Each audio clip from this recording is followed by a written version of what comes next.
Bonjour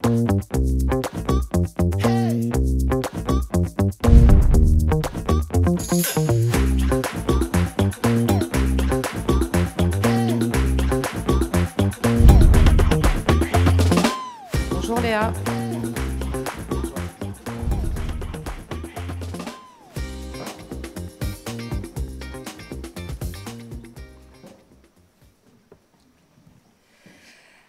Alors, je dois dire que je me réjouis beaucoup d'accueillir Léa Simone Allegria. Je me réjouis, Léa, que vous ayez choisi d'être fidèle à votre éditrice, Louise Danou, qui est ici, et que vous ayez décidé de la suivre, parce que ça nous permet de programmer dans cette rentrée Douce Menace.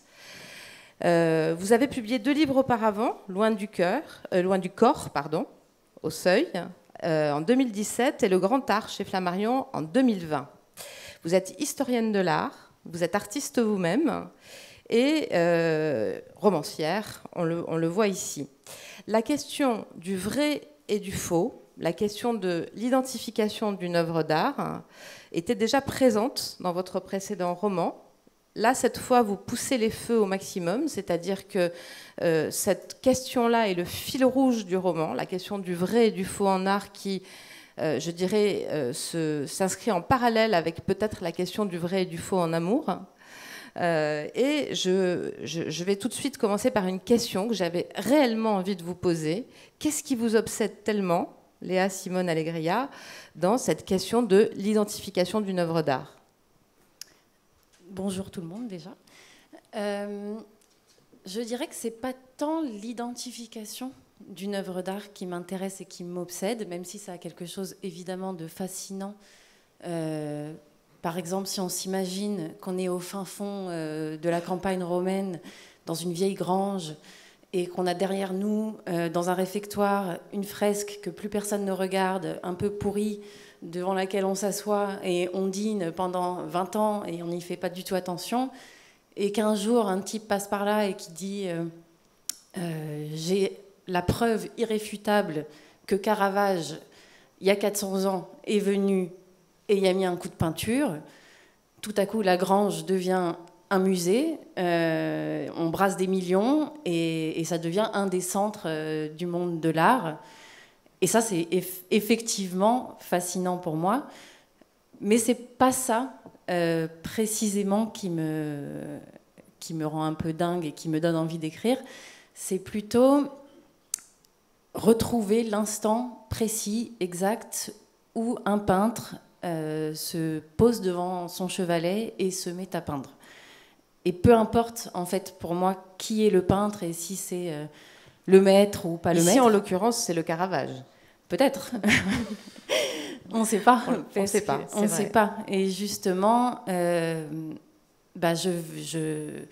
passe des mois et des mois à faire des recherches pour aller au plus précis du moment où ce peintre, peut-être Caravage, pardon, s'est mis à peindre.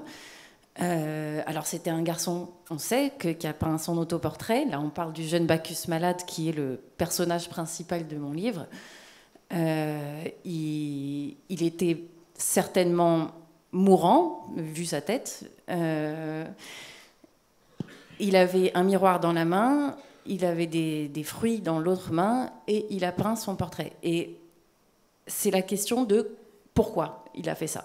Pourquoi il s'est peint malade, pourquoi il s'est enveloppé dans un drap, qu'est-ce qui lui passait par la tête, quelle est l'époque autour de lui qui lui a permis de faire cette œuvre-là.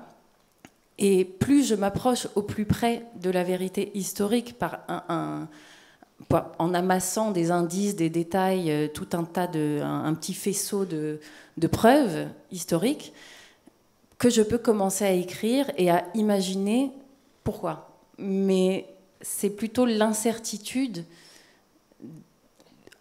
entre l'histoire et ce que l'on ne sait pas qui me fascine plus précisément. La deuxième question que nous avions envie de vous poser, Léa Simone Allegria, votre roman est aussi un magnifique roman d'amour, et ce couple que forment Nino et Alba enquête sur la véracité d'un tableau, celui du Caravage probablement, et au même moment, le lecteur va avancer dans sa propre enquête sur ce qui ronge ce couple. Comment avez-vous travaillé pour faire avancer côte à côte et en miroir ces deux enquêtes. Pour tout vous dire, c'est l'histoire du couple, c'est une histoire que j'ai vraiment vécue. C'est ma dernière histoire d'amour. Et j'ai passé ces 3 jours à Rome. Vous avez trouvé un Caravage dans le dressing? Voilà, je suis richissime actuellement. Non, justement, j'ai passé 3 jours à Rome aux prises d'un amour impossible, douloureux, avec 1000 questions. Je ne comprenais pas vraiment ce qui m'arrivait. Et comme tout écrivain en détresse, j'ai décidé d'écrire sur ces 3 jours à Rome en ajoutant un petit élément fourbe dans l'équation, à savoir, et si au cours de ces 3 jours d'amour fou et d'amour un peu condamné, on avait trouvé un tableau, et précisément ce tableau-là. Et quand je me suis mis à écrire, j'ai eu besoin de m'intéresser moi-même, donc je suis rentrée dans la quête artistique. Mais j'ai eu besoin aussi de comprendre pourquoi j'avais choisi ce tableau-là, pourquoi j'ai eu besoin de déposer toutes mes questions d'amour dans le jeune Bacchus malade de Caravage. C'est vrai que c'est particulier. Et j'ai pas cherché à comprendre tout de suite, j'ai eu besoin vraiment d'aller jusqu'au bout du roman pour trouver la clé entre mon histoire d'amour et ce tableau qui est un tableau de contradiction, qui est à la fois un tableau charnel et mourant, à la fois fragile et moqueur, et voilà. Et c'est pour ça que c'est devenu comme un miroir. Eh bien, je vous remercie pour votre réponse. Léa Simonet Allegria, votre livre a été lu et apprécié par Florence Kammerman de la librairie Autour d'un livre à Cannes. Florence, nous y sommes aussi très attachés au service de la promotion des auteurs, puisque Florence a eu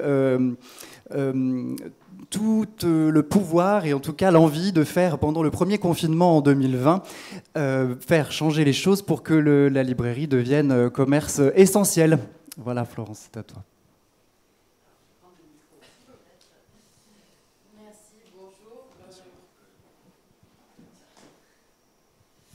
Merci Rémi. Je tiens aussi à remercier l'équipe de Rémi et Rémi qui sont des clés d'or et qui nous motivent énormément dans notre travail. Merci pour votre roman. Je l'ai trouvé très riche, très intéressant. Il y a une connaissance de l'art exceptionnelle dans ce que vous écrivez. On le sent. Je vois que vous êtes jeune, mais pourtant il y a une connaissance incroyable en matière d'art, en matière de nombreux points sur l'histoire de l'art, le marché de l'art et la vie agitée, bien sûr, du Caravage. Alors ma question est, certaines œuvres sont entourées de légendes, d'incertitudes, on a partiellement évoqué ça. La légende n'est-elle pas parfois plus importante? Ne dépasse-t-elle pas l'œuvre?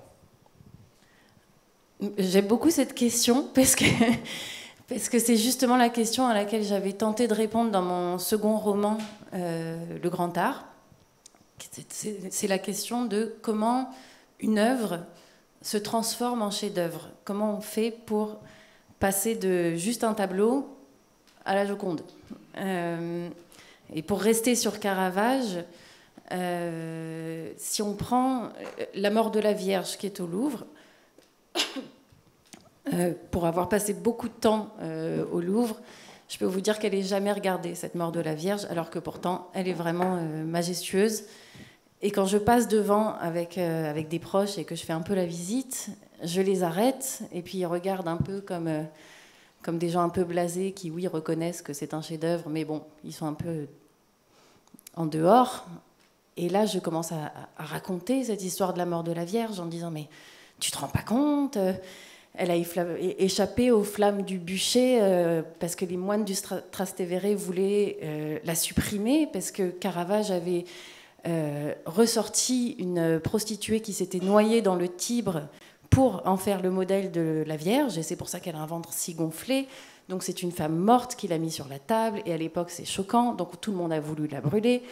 Et puis le peintre Rubens est arrivé et il a dit non, surtout pas, j'achète. Et là, les gens commencent un peu à la regarder différemment, à regarder cette Vierge et son ventre tout ballonné sur la table, et il se passe quelque chose. Et oui, c'est exactement ce qui s'est passé historiquement, mais il a peut-être pas dit j'achète comme ça. Et puis de temps en temps, je confonds, je dis Rembrandt au lieu de Rubens, mais finalement, c'est pas si grave. Et c'est ce qui reste, j'ai l'impression, dans la mémoire des gens. Et c'est là qu'on se met à regarder les tableaux différemment. Donc je suis tout à fait d'accord avec vous. Je pense que la légende, effectivement, fait l'œuvre d'art. Et c'est ce que permettra d'expérimenter Douce Menace, votre nouveau roman. Merci Léa. beaucoup.